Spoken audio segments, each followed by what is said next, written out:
Elijah Hood is focused on finishing strong for number 15 North Carolina.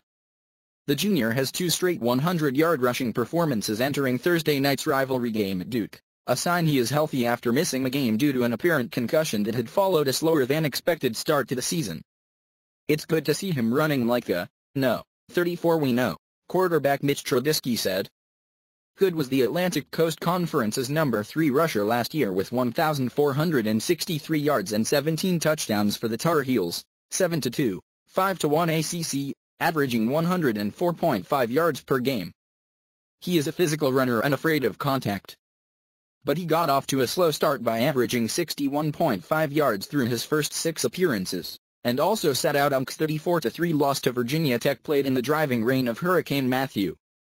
After a quiet return against Miami, Hood broke out for 107 yards in his score at Virginia, then ran for a season-high 168 yards and 3 touchdowns last week against Georgia Tech.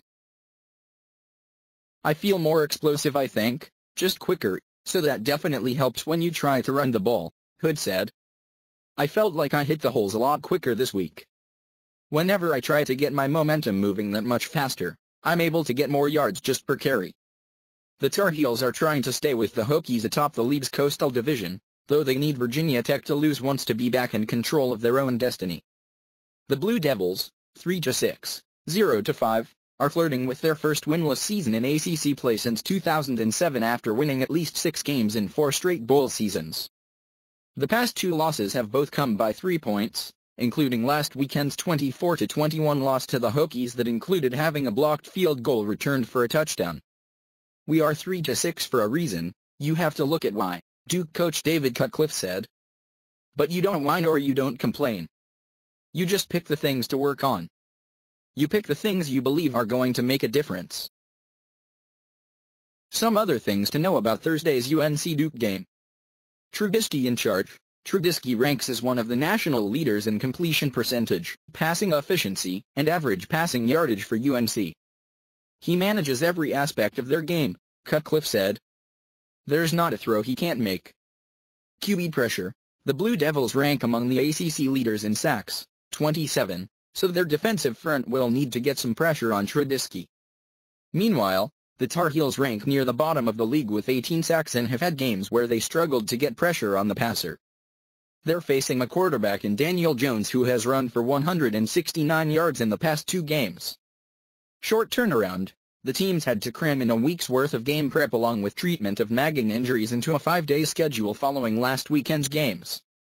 Come Thursday, the adrenaline's rushing, Duke defensive tackle A.J. Wolf said, "You're playing football, everything feels good." Wilson's status. Sean Wilson, Duke's number 2 rusher, is probable with what the school called an upper body injury. He took a helmet-to-helmet hit against Virginia Tech that led to a targeting call against a defender. Cutcliffe said afterward he had no concussion-related symptoms.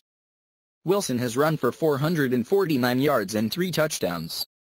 Victory bell. The winner gets the victory bell, though there was nearly a break with the tradition of the winner spray painting its shade of blue on the bell's card. UNC Athletic Director Bubba Cunningham said earlier this week he conferred with Duke AD Kevin White before putting a permanent design that split the cart with both teams' colors and logos. But Cunningham reversed himself after fan outcry, saying in a statement from the school Wednesday that painting would go on as usual for the winning team. After the last game in Durham in 2014, UNC had to pay for about $27,000 in paint-related damages to the visiting locker room and practice field from its